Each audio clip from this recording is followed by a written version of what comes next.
asalaamaaleykum dal leen ak jàmm ci Xarala Academy mbokk yi si naan Xarala Academy diñ topp suñu formation HTML CSS en wolof tey dañoo ñëw ci ñetti mbir yoo xamante ni yu am solo la bis njëkk bëgg nañu wax ci heading paragraphe ak line break ok bu si nekk di ngeen comprendre lan la ak la mooy njëriñam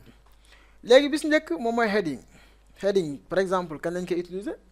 par exemple boo amoon si site internet wala nga nekk blogueur blog dina am article léegi foofu ngay soxlaa heading yi am na H1 am na H1 ba H6 voilà H1 par exemple comme le titre ok du blog H1 moo nekk nii am na tamit H2 ba H kii pour H2 am na H3 am na tamit ba H6 ba ma def H6 après yow mën nga jël yeneen yi nga fos yi ok am na tamit H2 comme par exemple le sous-titre ok le sous-titre H1 peut être en texte ok some text ok some text test ok léegi H1 moo nekk ni moom mooy bi gën a mag H2 mooy bis topp H3 moo stoppaat H4 H5 ba H6 ok léegi bu ñu ñëwee suñu page web ñu xool ba xam gis nga le titre du blog moo nekk première H bi H1 moo nekk nii mooy bi gën a mag bi mooy H2 bi le sous-titre léegi bu nekkee ni H6 bi moo nekk nii moo gën a ndaw comme par exemple mën nga ko utiliser bind si l'auteur du texte comme par exemple ki nga xamante ni moo bind blog bi comme fii nii bu la neexee nga utiliser ko comme l'auteur ok nii nii l'auteur du blog bu la neexee utiliser côté boobu noonu yaa xam fu la neex nga utiliser ok mii nii l'auteur du blog léegi lan mooy njariñu H1 yi par exemple tey amoon nga benn site internet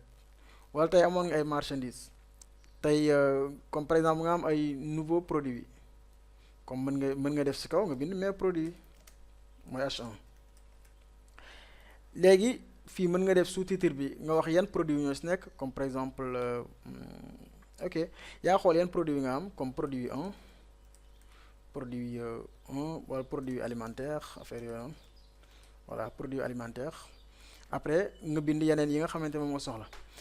waaye yenn saa yi boo utiliser sa blog wala ngay bind dara ci net bi di nga soxla comme am espace boo xam ne da ngay bind texte yu bëri parce que texte kenn du imaginer sax nga bind article blog def ko ci H1 lépp léegi texte yooyu nga soxla comme par exemple bu ñu amoon benn texte bu gudd ma xool xaw ma fii texte sama machine fii de wala xam xool bii nii lorem ipsum bi ok benn texte mu ngi nii léegi par exemple tey amoon nañ benn texte bu gudd xanaa doo ñëw texte bi yëpp nga def ko ci benn H1 parce que boo xoolee H1 élément bi toujours benn ligne lay def day gudd gis nga te da ngay coloré comme ni mu def bii nii bold da koy def voilà couleur baa ngi nii léegi loolu la moo la koy may ban tag nga war a utiliser pour def loolu voilà bu nekkee loolu mën nga ñëw ñu jël lu ñu naan paragraphe moom mooy njariñu paragraphe ok paragraphe moom ñu ngi koy bindee pi rek ngay bind mu nekk paragraphe voilà léegi ñu jël texte bii nii def ko foofu ñu xool ba xam paragraphe crazy ok léegi lii mooy paragraphe ñu xool ba xam ñu alim ok paragraphe moo nekk nii ok c'est bon léegi suñ première bind nañ ko suñu deuxième bind nañ ko paragraphe moo nekk nii léegi moo amaan beneen affaire bu am solo boo xamante ni surtout ñi nga xamante ni dañuy def français comme tey bu nekkoon ne am na mot yoo xamante ni mot français lañ nga war ko bind fii nii comme lu ci mel na lan ban mot français sax comme lu mel na école wala ok ñu jël mot école xool ba am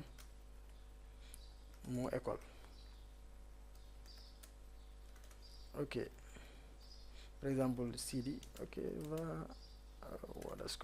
va à l'école ñu bind benn mu wan leen benn affaire bu am solo fii nii mu wan leen benn affaire bu am solo fii ñu xool voilà gis nga léegi kii bi ñëw na nii parce que automatique la ko def mais am na yenn document yoo xamante ni boo bindee bii nii comme signe bii nii du ko indi normal léegi loolu pour nga régler ko pour nga teel ko xam léegi am na benn lu ñu koy may foofu da nga naan da ngay def méta